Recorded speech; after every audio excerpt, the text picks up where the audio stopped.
اور جوانی توبہ کردن شیوائے پیغمبری وقت پیری گرگ ظالم می شود پرہیزگار۔ جوانی میں اللہ کی طرف لو لگ جائے یہ اللہ کا عطیہ خاص ہے۔ اور نبی کریم صلی اللہ علیہ وسلم نے فرمایا جن 7 اشخاص کا ذکر کیا کہ قیامت کے دن وہ 7 شخص ایسے ہوں گے جو اللہ کے عرش کے سائے میں ہوں گے، ان میں آقا نے اس نوجوان کا بھی ذکر کیا جس نے اپنی زندگی اللہ کی یاد میں گزاری ہو۔ خلیفہ عبد الملک بن مروان طواف کعبہ کر رہا تھا، ایک نوجوان کو دیکھا، نورانیت والا چہرہ ہے کہ نور کی لاٹیں نکل رہی ہیں، مگر جب لباس دیکھا تو حیران رہ گیا کہ مسکینوں والا لباس ہے۔ پوچھا یہ شخص کون ہے؟ مصاحبین میں سے کسی نے بتایا کہ یہ حضرت سالم بن عبداللہ بن عمر بن خطاب ہیں۔ خلیفہ ثانی حضرت سیدنا عمر فاروق رضی اللہ تعالیٰ عنہ کے بیٹے حضرت عبداللہ کے بیٹے سالم ہیں، یعنی حضرت عمر فاروق کے پوتے ہیں۔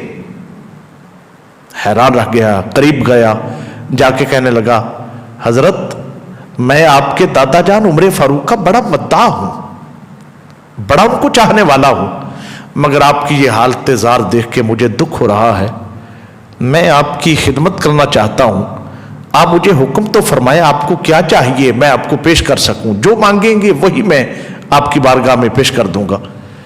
حضرت سالم جو جناب سیدنا عمر فاروق کے پوتے تھے، آپ فرمانے لگے کہ مجھے اللہ سے حیا آتی ہے کہ ہوں میں بیت اللہ میں، اللہ کے گھر میں، اور اللہ کے علاوہ کسی اور سے مانگوں مجھے حیا آتی ہے کہ میں رب کے گھر میں کھڑا ہو کے رب کو چھوڑ کے کسی اور سے سوال دراز کروں۔ یہ بات سن کے خلیفہ عبد الملک بن مروان جو ہے وہ حیران رہ گئے۔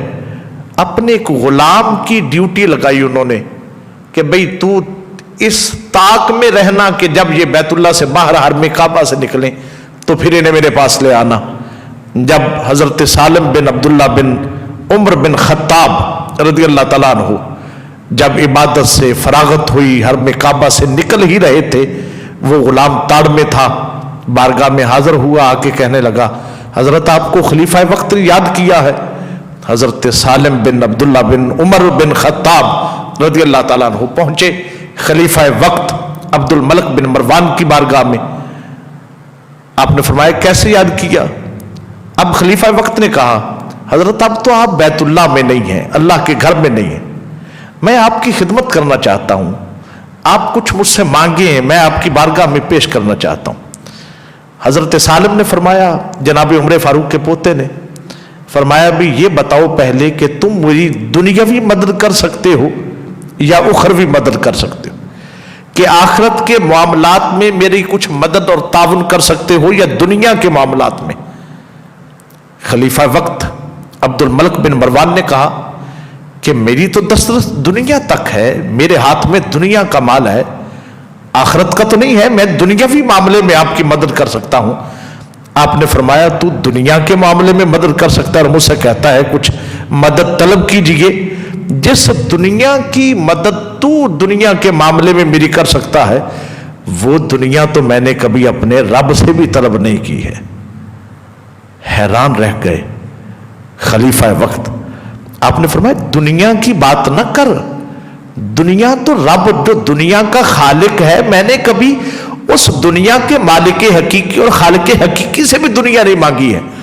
ہاں اگر تو آخرت کی میری مدد کر سکتا ہے تو پھر میں تجھ سے کچھ کہہ دیتا ہوں۔ خلیفہ عبد الملک بن مروان کہنے لگے نہیں آخرت تک تو میری کوئی رسائی نہیں۔ آپ نے فرمایا پھر تجھ سے مجھے طلب کرنے کی کوئی حاجت بھی نہیں ہے۔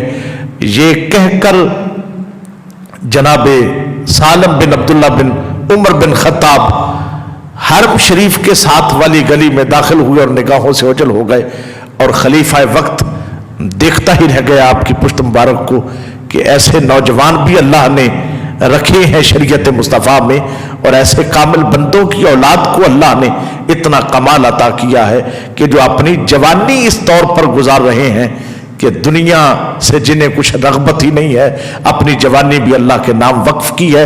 اور وہ جو آیا مقدسہ ہے ثم لتسألن یومئذ عن النعیم، اس کی تفسیر کرتے ہوئے کائنات کے والی نے فرمایا وہ جو 5 سوال ہوں گے میدان محشر میں، جن کے بارے میں اللہ فرماتا ہے کہ میں اپنی نعمتوں کے بارے میں سوال کروں گا، ان میں 5 میں ایک سوال یہ ہے، بندے سے پوچھا جائے گا ان شباب ہی، کہ تو نے اپنی جوانی کو کیسے گزارا۔ لمحہ فکریہ ہے، کیا ہم نے بھی اپنی جوانی میں اللہ کے لیے کچھ کیا ہے یا نہیں کیا؟